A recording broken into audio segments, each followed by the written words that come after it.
Premier demi-finale poids lourd Aleran Coly.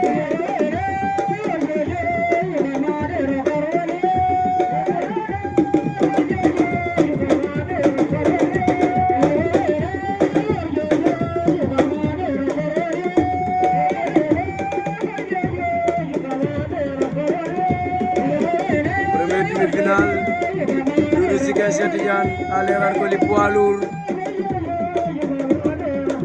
Ndeysaan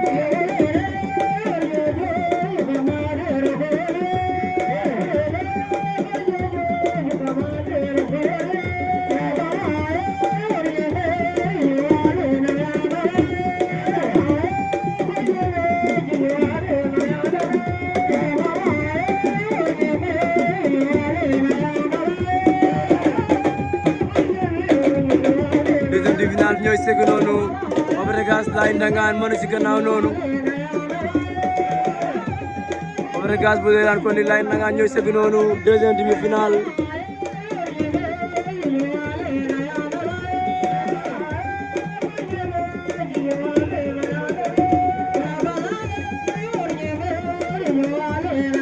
Fabregas Laye Ndangaan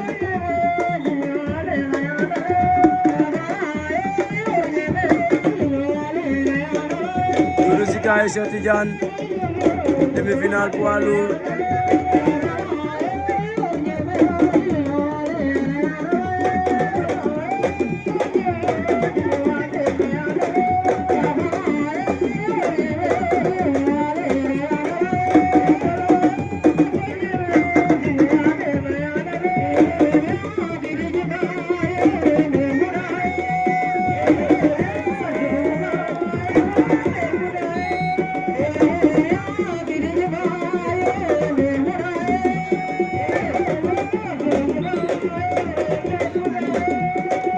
Doudou Sika Laye Cheikh Tidiane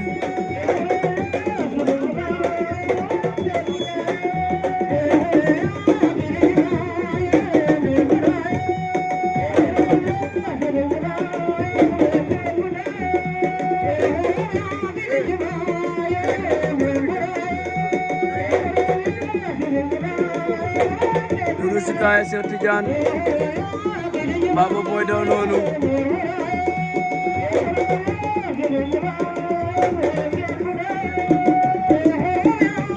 Fabregas Laye Ndangaan ñooy sëgg noonu